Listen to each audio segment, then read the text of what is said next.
the cloud. Okay, well, this is a welcome back to the Beauty and Messiness series. And of course, we have to start off the interview with some messiness. And because actually, I was listening to a talk the other day where Padmanabha Swami was saying that the struggles and the difficulties, the obstacles, we should see them as udipanas, an udipana to go deeper in our bhakti.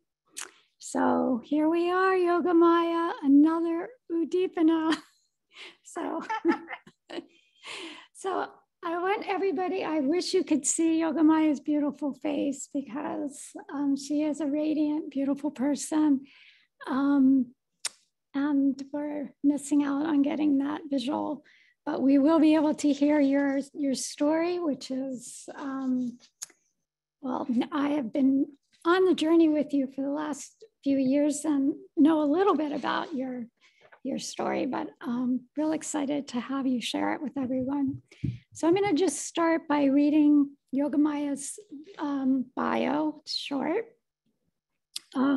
She was born in Africa in how do you say this? Zimbabwe.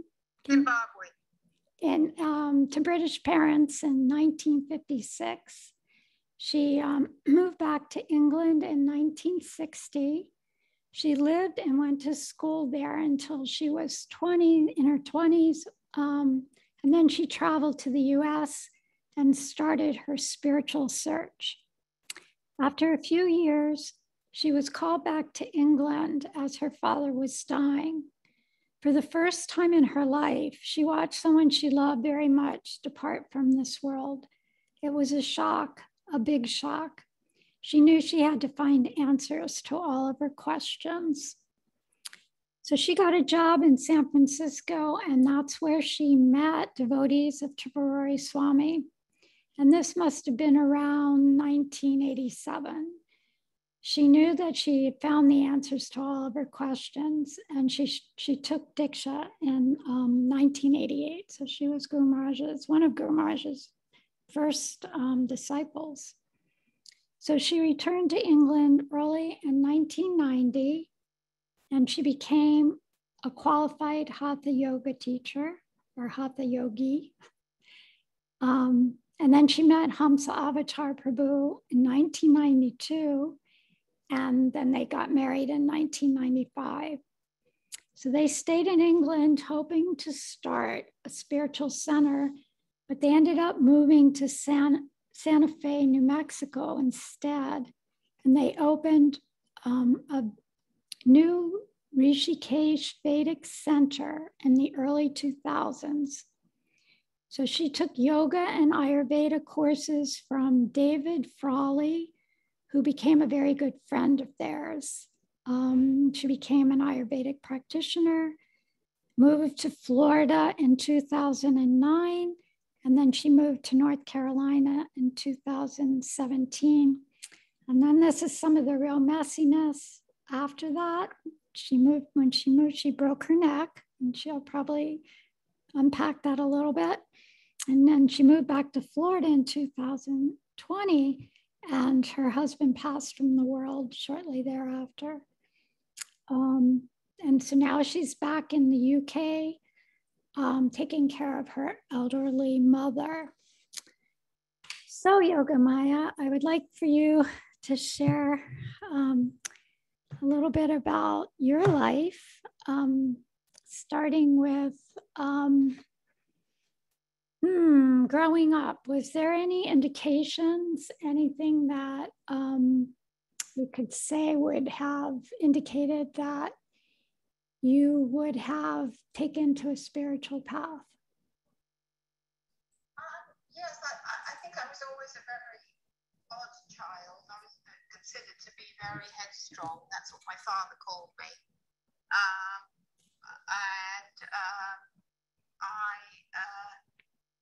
I recollect at a very early age when I moved back to England, when I was about 5, I think, or 6, I was outside playing. Those were the days when children could stay outside until it got dark. Nobody really cared. And it was getting dark, and I remember looking up at the stars, and I remember having this sort of out-of-body experience of terrible panic, really, panic and fear, I suppose, that somebody had made a terrible mistake and dropped me off at the wrong place. And then my mother called me to come in, and I went thump back into my body, but held on to that feeling. And I consequently, basically from then on, felt very as if I was an alien. Basically, I remember eating meat or being given meat at the table and not liking it at all, and not knowing why I didn't like it, and having it chew around in my mouth and spitting it out and giving it to the dog.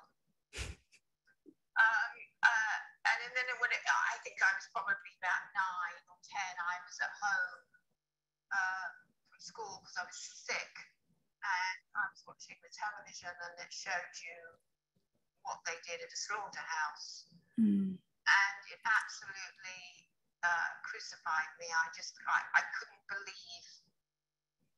I'd always been very, very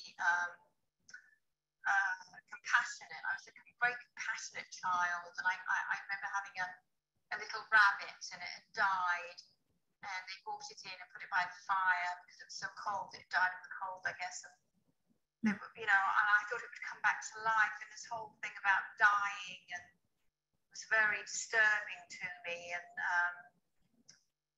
I couldn't understand how you could kill an animal and eat it. It was just completely foreign to me, and so as soon as I knew what meat was, of course, I told my parents I wasn't eating it anymore, and of course they went into a panic and said, you've got to eat fish, you must eat. So I said, yeah, okay, I'll eat fish. But then as soon as I was 12 or 13, I cooked for myself, and I became a vegetarian. So that to me was, I think, the beginning, I suppose, of my journey. I didn't know it was a spiritual journey. I just knew it was a journey. And I knew as a teenager, because I became suicidal, because I didn't want to be here. And I knew that I had to pretend that it was some sort of, I couldn't call it a vacation or anything, but I was here for a certain time, and then it would be over. But I knew that I shouldn't commit suicide,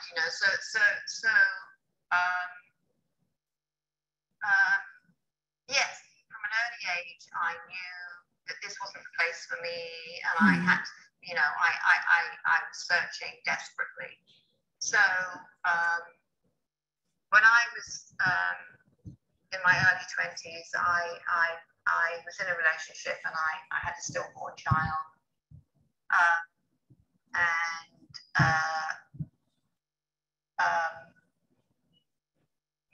it was a gift, I suppose. It was the first of those things that Krishna takes away, to enable you to see the truth. And when the child passed away, it gave me great inner strength. I can't really describe why or how I felt that. I was just very close to the child when he was in me. And I felt that he'd come to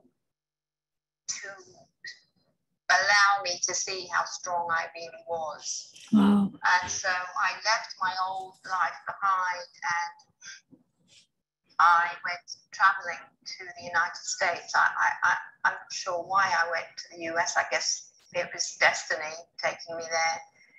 And I lived and worked in California, in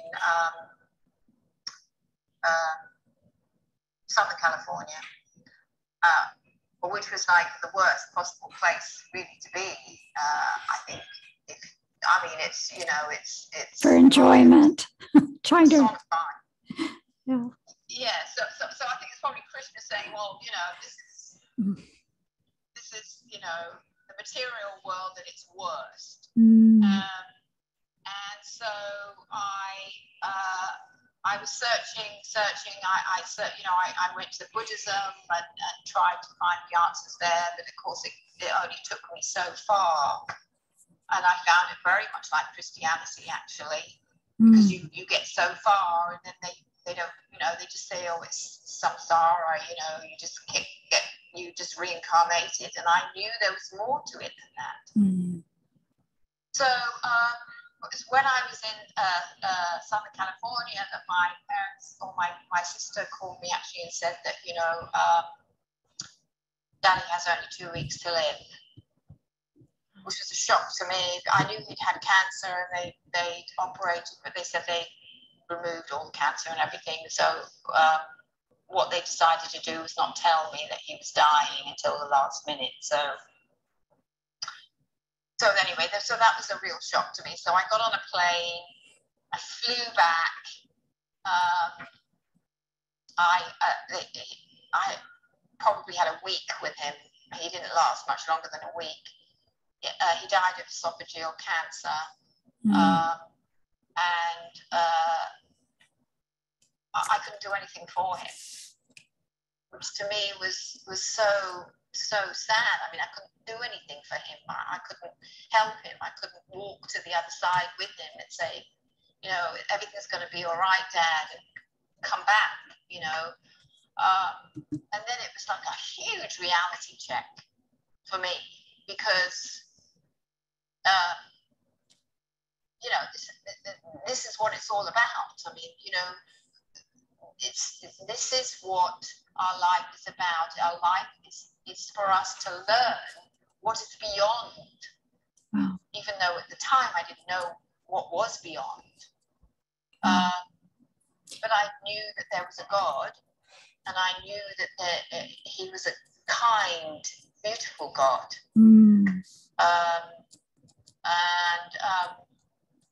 So you know, I held his hand while they, you know, put him in a coma, and then he went into a coma, and then he smiled at somebody that walked in the room. He smiled 3 times, and then he left. As far as I was concerned, it was just a shell left in the room. So I got up and left, and I was completely shattered and heartbroken. I was very close to my father. He went through terrible things as a child. He went to boarding school when he was 7. And he was in the Second World War when he was 20. He was a captain, and he never got over that.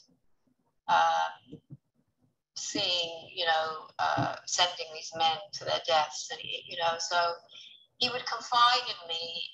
We were very close, and he would, you know, try and guide me and help me.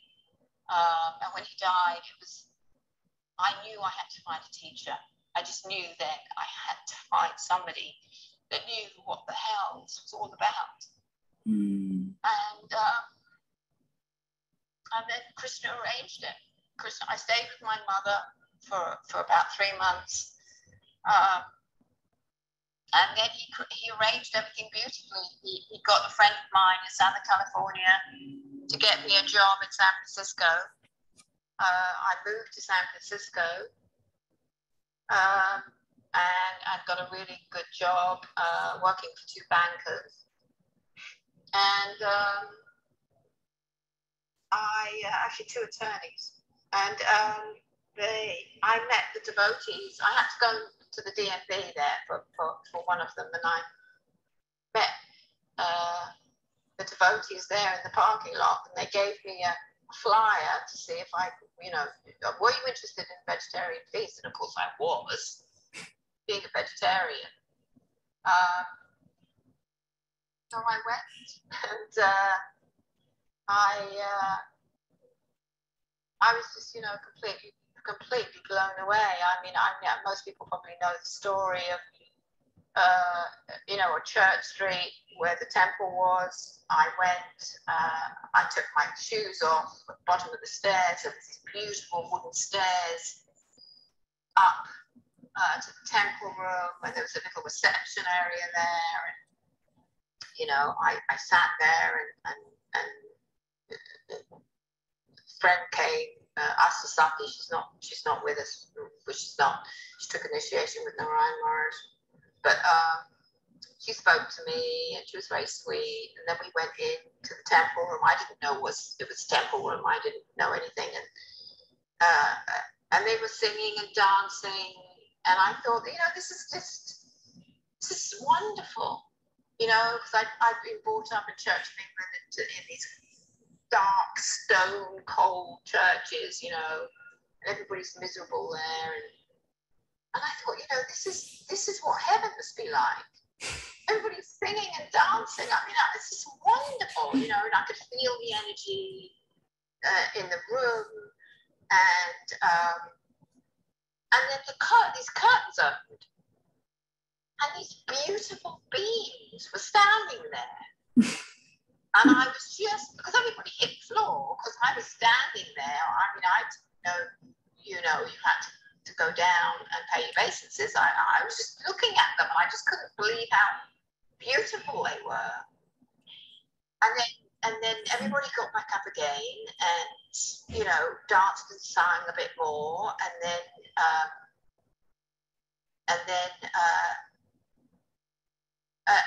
everybody, you know, stopped, and they put pillows on the floor, and I sat down on the floor, and I felt this breeze go past me, this saffron breeze, and it was Guru Maharaj, and he sat down. I'm sorry, I'm getting emotional. That's fine. That's fine. Yeah. He sat down, and then he just read from this book, and he said, "Are there any questions?" And of course, people ask questions, and without any hesitation, he gave an answer. And I thought, you know, this man's amazing. I mean, he's got the answers to everything. And it wasn't just, you know, about, you know, where do we go when we die? It was about everything. It was about, you know, how we feel. It was the good, the bad, and the ugly. It was everything, you know, and it didn't matter what question was asked, he had the answer. And so then I put my hand up, and he looked at me, and I said, "What about all the innocent people that go to jail?" And he looked straight at me, and he said, "It's because they're not innocent." And it was like I knew then that this was the man that I needed. He was the teacher. And that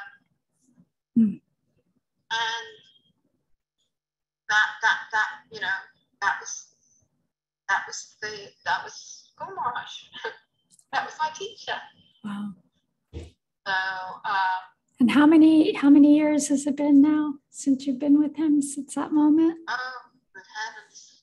What is it? 1988 after the initiation. 1987 I met him. So what is that? Who's a mathematician out there? 32 years, is it? 32 years, yeah. Wow. Yeah, 32 years. It's beautiful. Yeah, so amazing how, you know, for you, having those early losses in your life, well, the baby, losing your baby, and losing your father, who you were very, very close with, that would actually have been, as we said when we started, a new deepener for spiritual life. Instead of, for some people, it would have had a very different effect in their trajectory. It, could have sent them into just a lifetime depression. I actually had a great grandmother that lost a child, and the rest of her life she was catatonically depressed. She didn't get up from a rocking chair to do anything. She just never cooked another meal, nothing. So such a different response that you had to what so many other people would have had. So clearly some, deep samskaras for spiritual life were in your, in your chitta. So really, very fortunate. Very fortunate. Yeah. So, so after meeting your teacher and knowing your purpose for being here, and what were some of the challenges that you faced in your lifetime from there on? What were some of the things that were, it's the challenges are the things that make us stronger. We've talked about this in terms of the hero's journey and how a hero becomes great from being tested, and so much is given to someone who is able to meet those challenges and go through them. So I know from a little bit about your story, and I know that there are some very amazing challenges that you have gone through, and just seeing how you come out of it, to me, it's just, I'm kind of astounded, actually. So can you share some of those things? Sure. I have to say that, it was, I always felt the presence of, someone greater than I, whether that was God or whether it was Guru, I don't know. I suspect it was probably Guru. I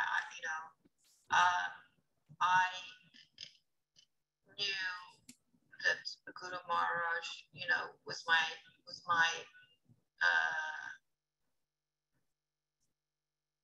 very dear friend, my teacher from lifetimes, I'm sure. We've had our ups and downs because of my inability to see very clearly, and I hope he forgives me for that.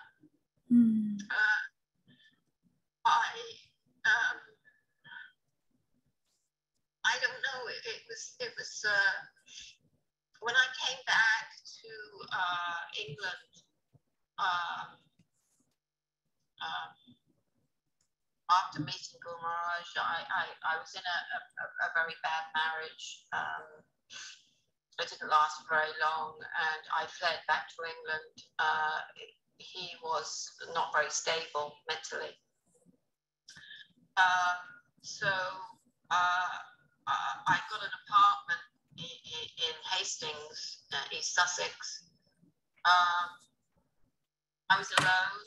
I mean, my mother was here, and my aunts and uncles and things, but I was alone. It was my spiritual family. I had no association.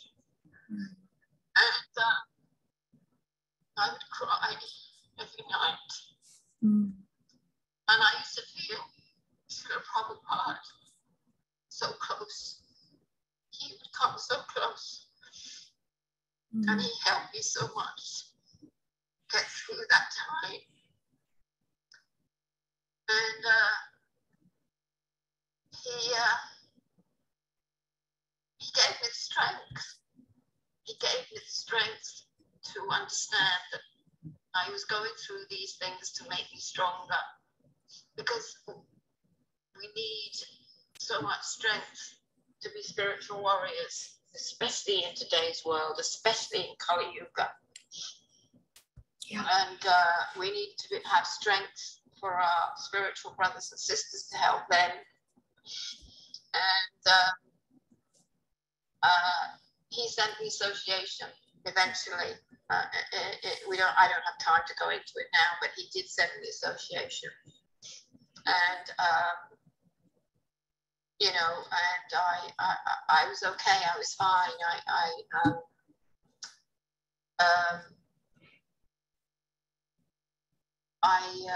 I got through it, and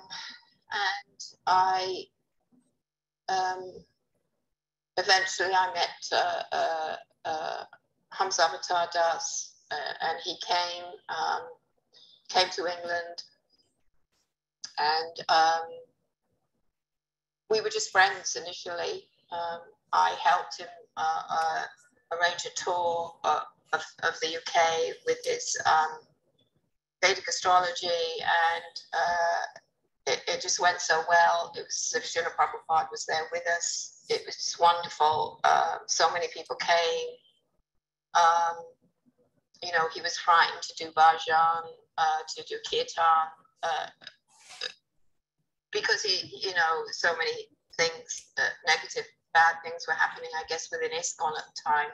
I didn't know anything about ISKCON. You know, I was with Guru Maharaj and Narasimha Maharaj and Vishnu Maharaj, and I didn't know anything of the politics or anything, because there wasn't any of that where we were. And so, of course, being with Hamzavatar Das, he would talk about it, and so, you know, when we were on tour, you know, he would give a class on Vedic astrology, and you know, and he would always incorporate philosophy, and it was as if, you know, Krishna was telling us, because there would be a person in the back, you know, he'd say, are there any questions? And there'd be a person in the back with their hand up, and he'd go, yes. And they would say, do you do kirtan? So it was like, you know, whatever, yeah, sure, we do kirtan, let's do kirtan. So we did it, and it was just wonderful, and we made such wonderful friends, and we made devotees, and then Guru Maharaj came over, and we had 10 days. I mean, our little apartment was packed with people. This came to see Guru Maharaj, and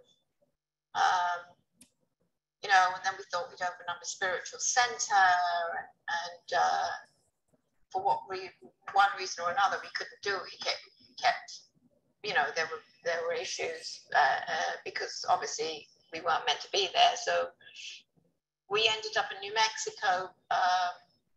Hamzavatar traveled to San Diego for a Vedic astrology conference, and we stopped off in New Mexico, and we fell in love with it, and we decided to open our center there, and we opened up a Rishikesh, which was on the Pecos River. It was wonderful, it was beautiful, and I taught yoga. We had Bhagavad Gita classes. I did Ayurvedic cooking, and I had incorporated my Ayurveda with the yoga, and we made a wonderful relationship with David Frawley, Dr. David Frawley. Yeah, and so those years were sort of filled with, I suppose Krishna was showing us that, you know, basically people that are you know, Mayavadis, you know, we don't have to you know, think that they're bad people, and you can work with them, and at the same time, perhaps even change their minds, you know. So so that was a good lesson, and it was good for me, because I taught yoga, and I was able to incorporate the philosophy, and it was just a wonderful way with Vedic astrology, and the yoga and the Ayurveda to introduce people to Sanatana Dharma, and then introduce a few of them that want to bhakti,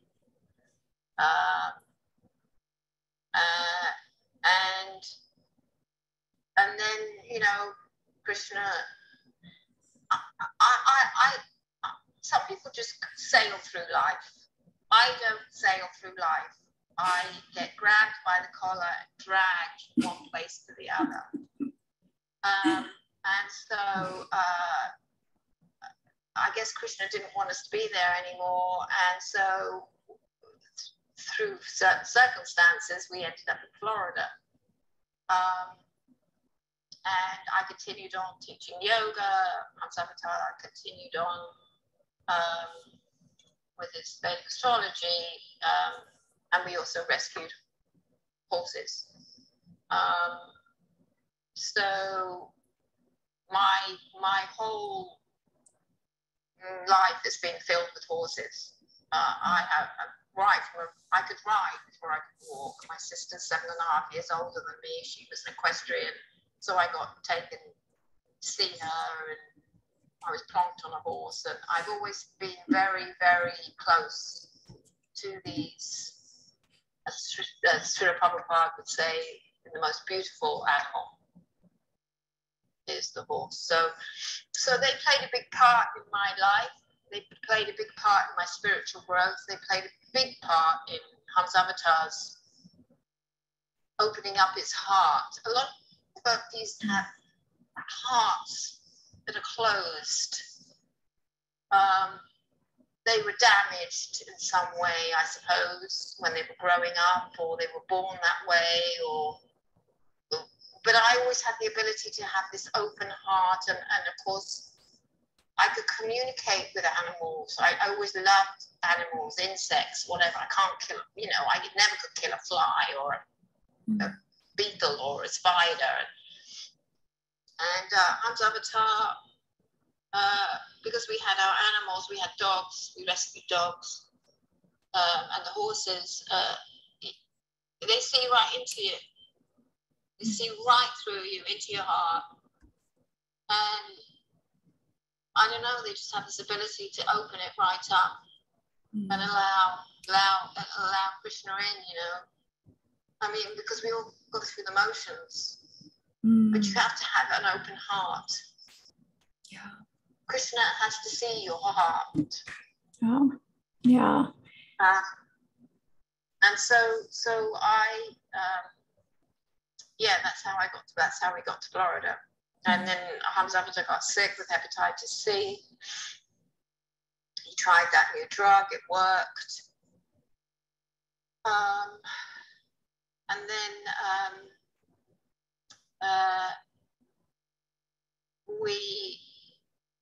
I don't know really. I went to the temple in Alachua, but it was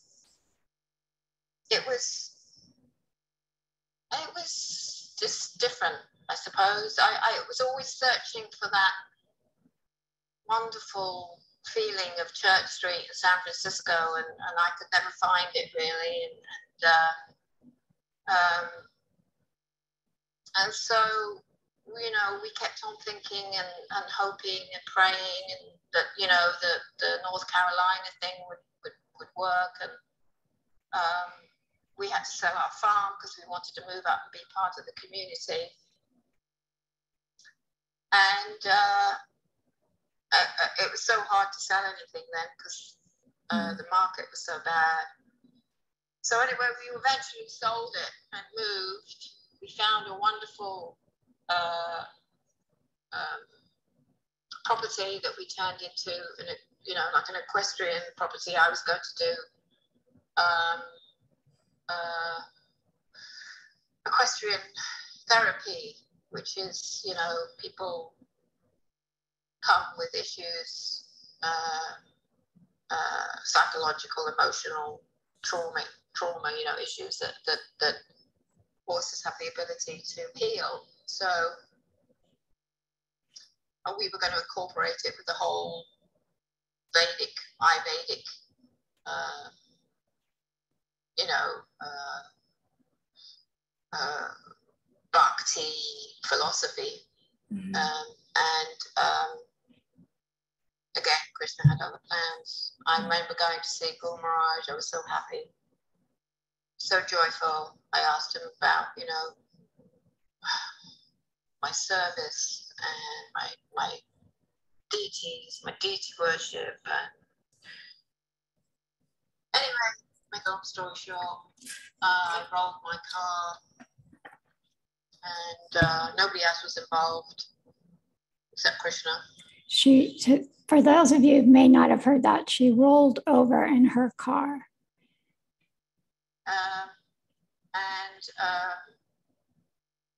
I broke my neck. So for 3 months I wore collar because they thought that I broke my T1. You want to explain a little bit about what the T1 is? T1. It's they call it the hangman's break. It's where it's called the atlas, and your head sits on the atlas, which attaches your spinal cord to your head. And when they want to kill you, they chop your head off or hang you and break it. So that's what happened to me, except Krishna didn't want me to leave, I guess. So I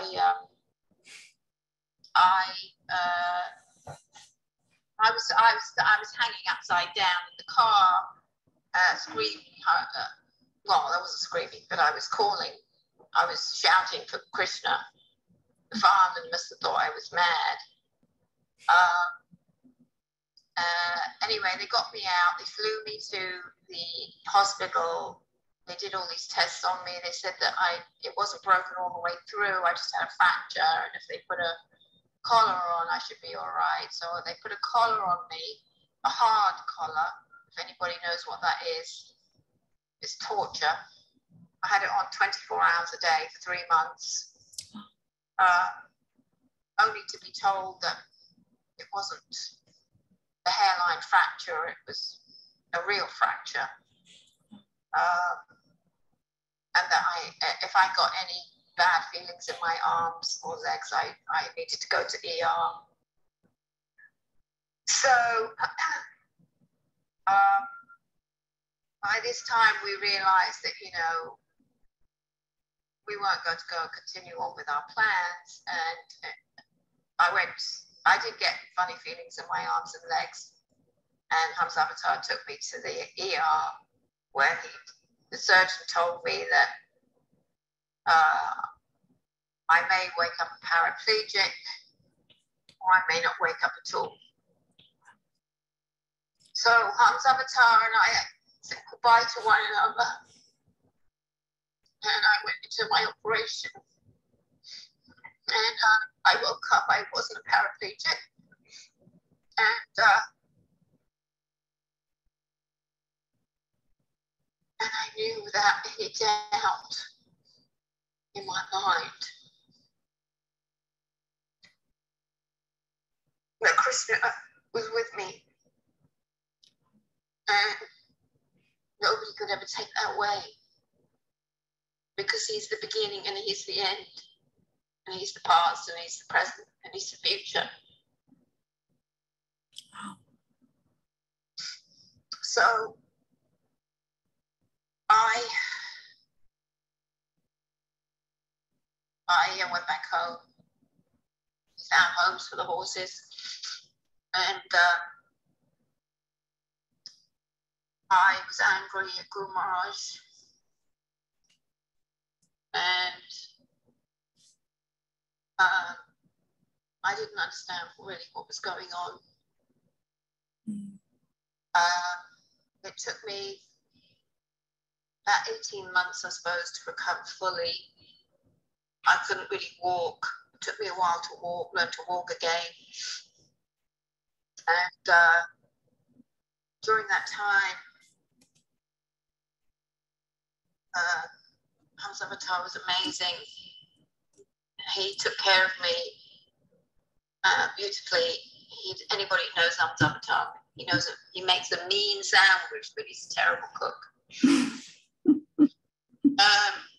And he tried desperately to help me during this time. Bhakti Rasa and yourself and all the devotees there. Sumati, my angel, would come and visit me, bring me prasadam. But it was a huge test. I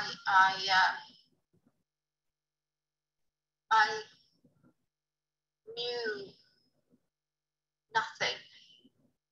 I understood that. I knew nothing, and it was by only the grace of Guru and Krishna. And I prayed for that grace. And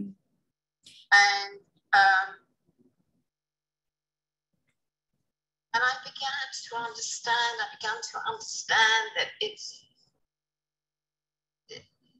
we complicate everything. We complicate it with our egos. We complicate it by overthinking everything instead of just accepting. And then I just understood that it was so simple and beautiful, and that Guru Maharaj was there and he'll always be there for me. But and he used to talk about this. I remember him talking about it, in ancient times, you'd go and have a guru, and he would say, okay, now you go to this other guru who will teach you this. And then you take this other guru who will teach you this, because they're experts in different things. And I understood about, fiction. And I understood, it just made perfect sense. It made perfect sense, and it didn't mean that I didn't love Guru Maharaj any less. In fact, I loved him more. And then I understood my relationship, what Guru is one means. And it became perfectly clear to me. And then I slowly got better, and we sold the farm because of the whole thing with the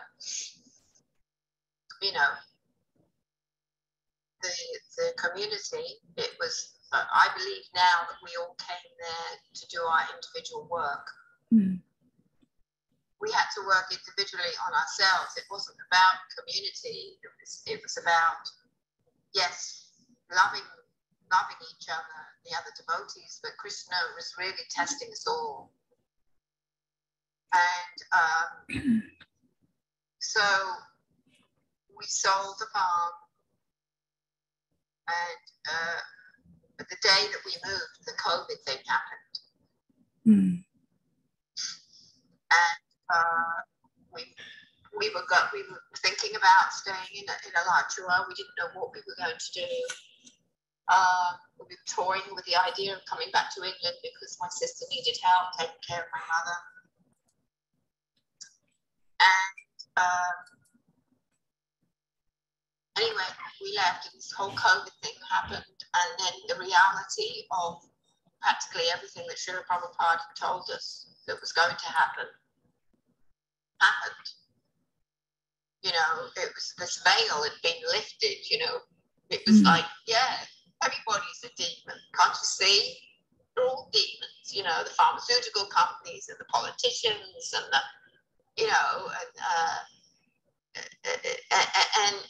and we just have to do our work and leave. And so, unbeknownst to me, that's what Hamsavatar was about to do. So we got to Alachua, we rented a place, he got sick, we were frightened to go to the hospital in case they put him on a ventilator. He got a little bit better, but his chest was really bad. And he went to see the doctor. The doctor said, you've got bronchitis. Then it went to pneumonia. And so he collapsed in the shower. And I had to take him to the hospital. And they took x-rays. He cracked his ribs. But at the same time, just before that, we decided we were going to move back to the UK, and he'd had an accident in Hawaii years ago, a car accident, and it caused some problem with his esophagus, and because your esophagus moves backwards and forwards to allow the food to go down. Well, that stopped, and the esophagus over years, the muscle, it's just a muscle, so it was closing up. So he had this procedure before, about 4 or 5 years ago, before this, and they stick a balloon down there and they open it up. So he had this procedure again in August, and we were going to go back to the UK afterwards. And they found cancer in his esophagus. So I found that completely bizarre, because my father had the same thing, if you remember. Yeah.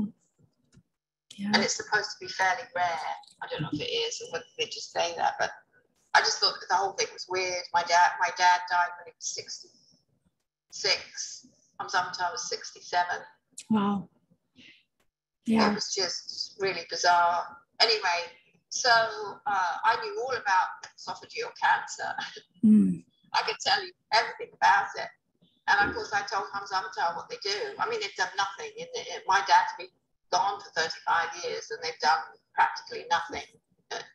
To advance in that science. No advancement whatsoever. Just the same thing, and very few people survive. And the ones that do survive probably survive for 5 years and then go. But they've taken away 2/3 of their stomach, and most of their esophagus. They can't taste anything. Their quality of life sucks. So, Hamsa was a devotee. He believed in everything Srila Prabhupada had taught him, and he wasn't afraid to die. So he said, okay, the only thing that's keeping him there was me.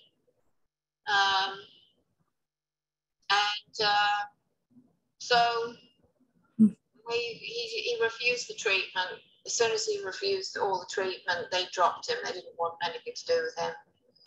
So, and then he got this pneumonia. They took him in. He cracked some ribs. Then they said that it spread to his lungs, and we should get hospice in. So we contacted his brother, and his brother wanted him to be near the family, which was down south, near in Florida. So his brother got us a beautiful apartment near the ocean, because he wanted to be near the ocean. And we had, I suppose we went there October, and he was gone January 15th. But he was amazing. It was just amazing. He was stalwart. He was going to be with Srila Prabhupada, and his quality of life was amazing. They gave him steroids. So right up to the very end, only a couple of days before, he wasn't in any pain, which is amazing, I think.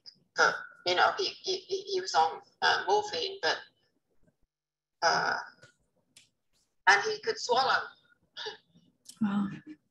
He was frightened. That was the only thing that scared him, was that he'd suffocate to death. But no, he just before he passed away, he stood up and said, I have to go. he sat on the side of the bed, stood up, and he said, I have to go. And the hospice nurse and I ran, because we were on the other side of the room, we ran to get him, because he weighed probably 86 pounds at this stage. I was frightened he was going to drop. Well, he did drop. He dropped. I couldn't pick him up. Neither of us could pick him up. I put a pillow underneath his head, and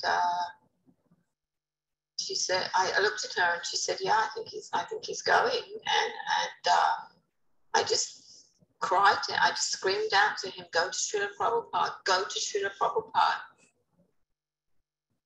And he just, that was I felt his last breath in my face.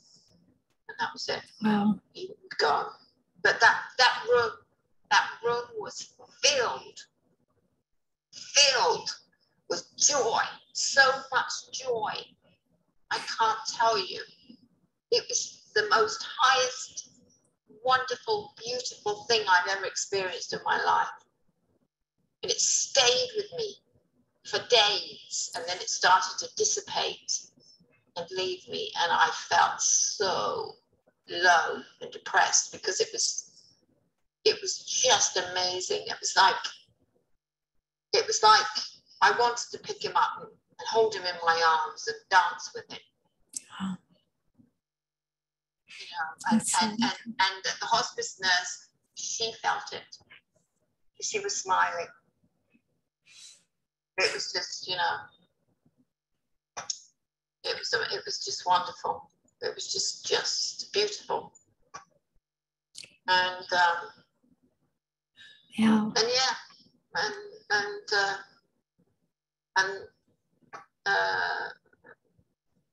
I carried on. I came back to England to be with my family, and I was needed here desperately. My sister was on the verge of a breakdown, and I knew that I had to take care of my mother, and I knew that it was the last, who knows if it's the last, but I knew it was probably the hardest lesson, and that was to do my bhajan by myself. Wow. And that's what I'm doing with the help of you and all the other wonderful devotees. Mm. Well, hopefully that's going to be a very temporary situation, and you know, from this whole thing you'll end up in nice association very soon. So I do have good association. I mean, I speak to, you know, I mean, with the wonders of the internet, you know, I can associate with you all. I listen to all, you know, to Guru Maharaj and to Padmanabha Swami. He's like a Shiksha Guru. He is my Shiksha Guru too. And, you know, we're so fortunate as a group to have him come to us, and, you know, Guru Maharaj's energy drew him in, and, you know, we, yeah, I mean, we're so fortunate that we have this technology. Yes, yes, and you did come and visit here for a little while and recently. And oh yes, I'm coming. Can't get rid of me that quickly. I'm coming. I'm coming. You'll see me as soon as it gets cold over here. I think it's probably already pretty cold over there. It is, but my mother's still here. So. Right, exactly. Yeah. So Yogamaya, that's my gift. That's your beautiful story, and I was just thinking how, you know, we all came together in that project of Sargrahi, and I think there were 4 Prabhupada men disciples, and 3 of them passed this within the last year, which is such nice. Yeah, my husband and course, Dula Chandra and Hump's avatar. Oh, yeah, that's right. So, and Prabhupada, there's so many of them now. I mean, Prabhupada to me, he's calling them. Yes, I mean, it's so many of our, God brothers and God sisters have left the world already. And and some other Leela pastime for all those devotees to participate in, probably coming back to help, the missions spread. I have that feeling for sure. Absolutely, yeah. So I would just want to, kind of wrap up by asking you what you see as being the most profound changes in yourself as a result of having gone through everything you have since you joined, and where it's brought you, and what do you see different about yourself now than you did back in 1988, 32 years ago, or 1987? Oh, there's less layers. I have less layers. I'm more of a core person. I understand who I really am. I know that the more I know, the less I know. I know how important it is to be humble. I know how important it is. That's, taking care of my mother is teaching me that, to be humble and patient. And not to judge. How quick we are to judge. And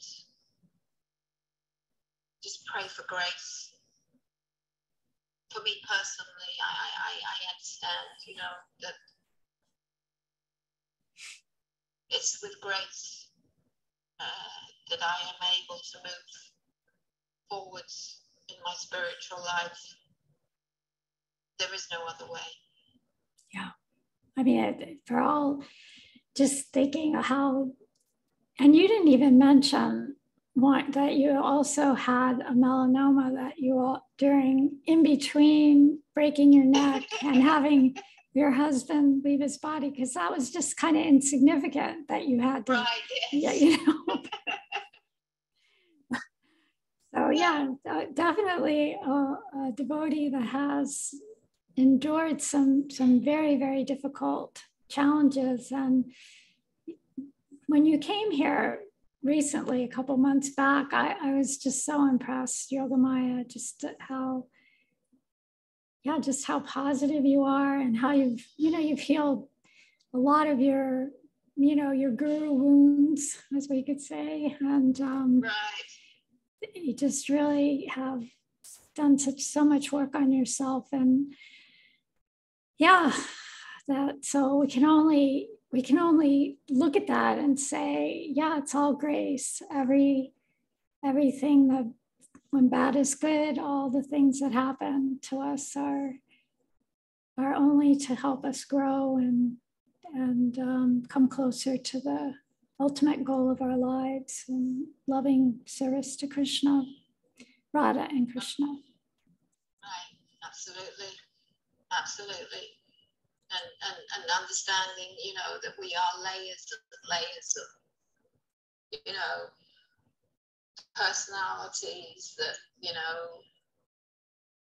are just nothing. They mean nothing. They're just there as our illusion, just the illusion of who we think we are, what we want to be, even as devotees. Yeah. When Krishna takes everything. When you're left standing there, Guru Maharaj always used to use it, say you're standing on stage naked, and it's true.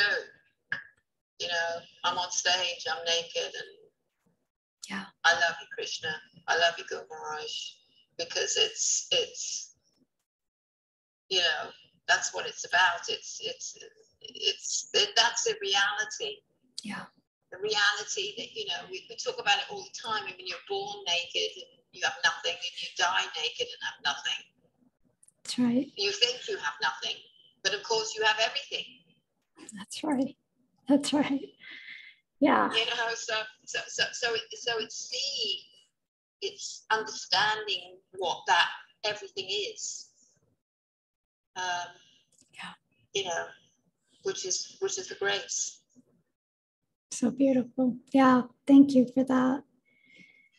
So let's turn over, see if anybody on Zoom call has a question for you. They might not, but if anybody does, well, there is a comment here from Krishna Kumari Dasi to everyone. What an amazing story.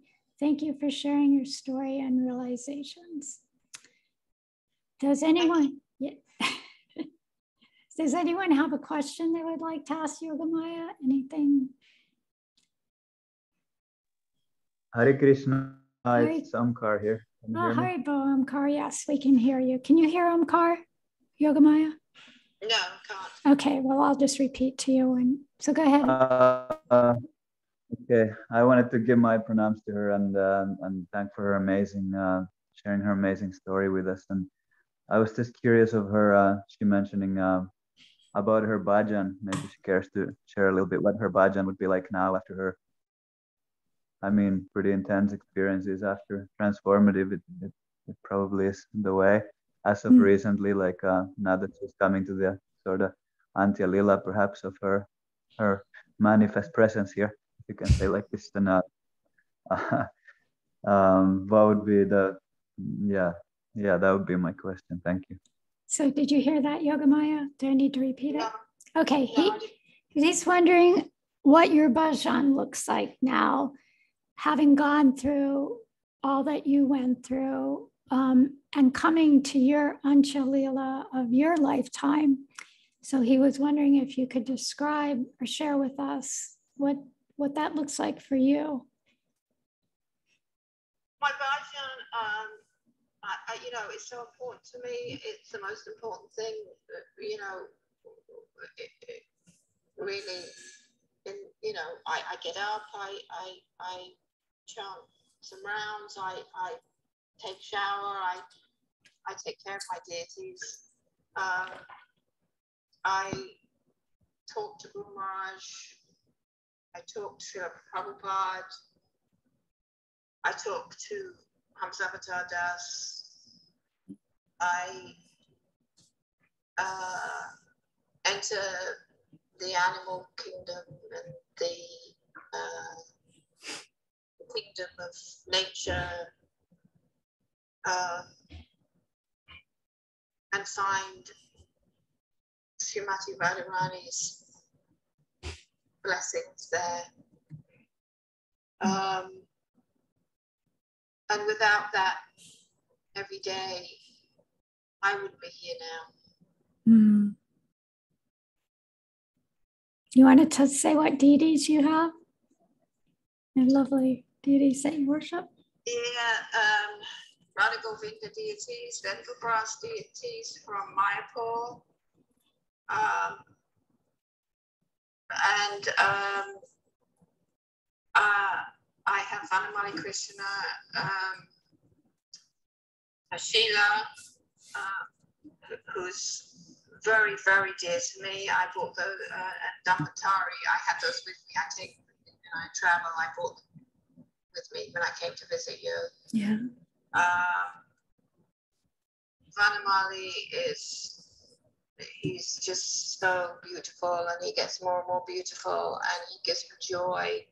Sometimes, you know, I wake up in the mornings, I'm a little down, a little depressed. I do my puja, and I you know, it's just joy, pure joy fills me.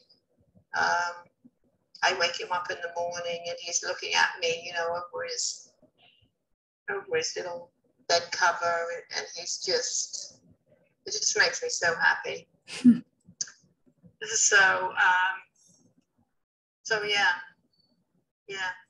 That's without them I'd be nothing. Very nice. And you're sharing, I know you're sharing a lot of your Krishna consciousness with your nephew who's staying with you, and your mom too. Yeah, I know your and your sister. You brought your sister to hear Padmanabha Swami when he was there in Brighton.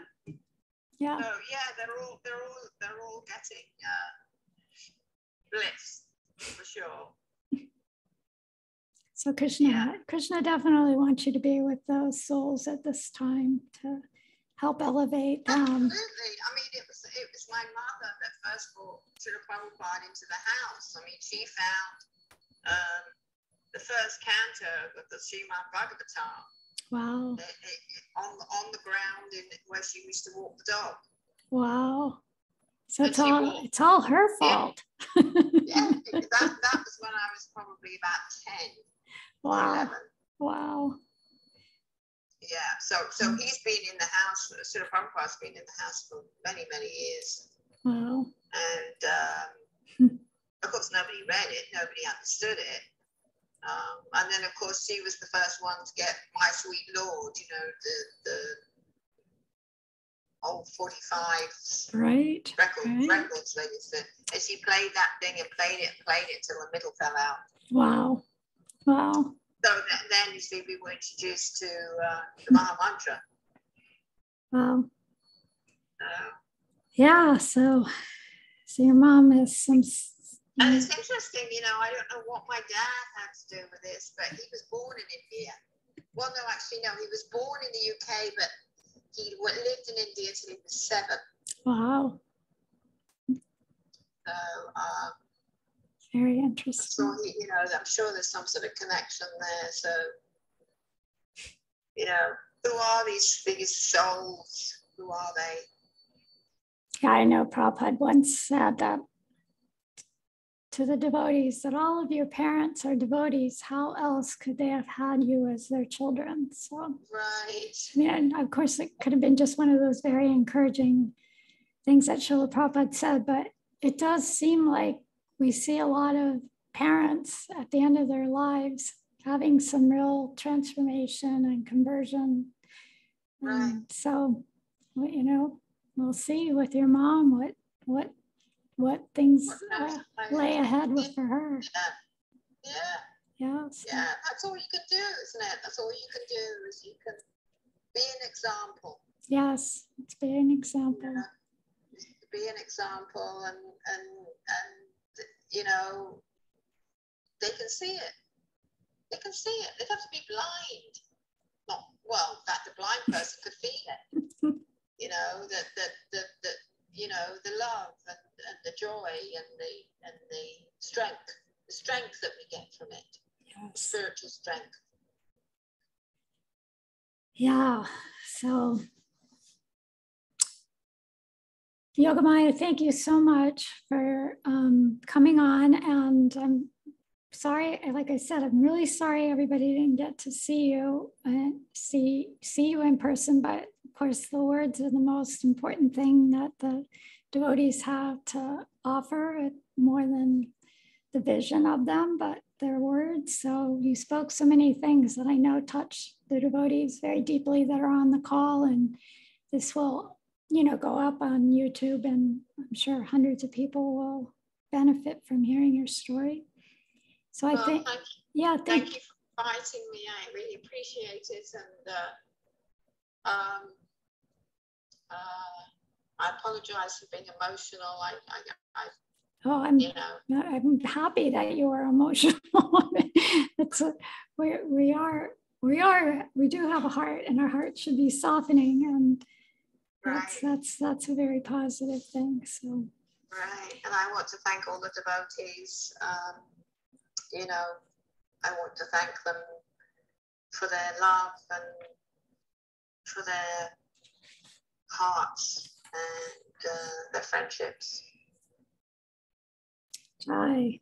Well, we'll hopefully see you soon back here in the States for a visit, and we'll be in touch. And thank you so much. You're welcome. Hare Krishna, Hare Bol. So for next week, Omkar will be our sage that we'll be interviewing. So that I'm sure will be a very interesting interview as well.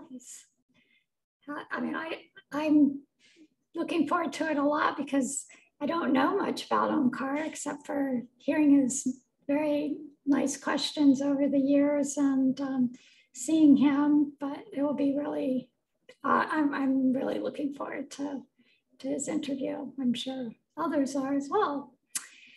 So I want to thank all the devotees that are on the call, and yeah, just apologize. I don't know what happened on her end that she wasn't able to connect to Zoom. But these things happen. Technology is imperfect, but we are grateful for what it does do for us, and the times that it does work, we're very grateful.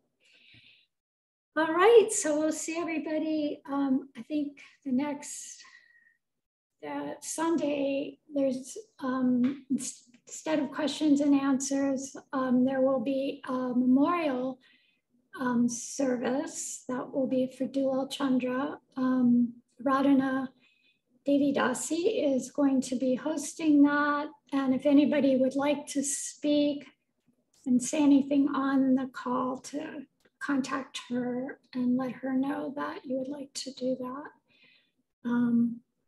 So look forward to seeing everybody very soon and have a beautiful week. Hare Krishna.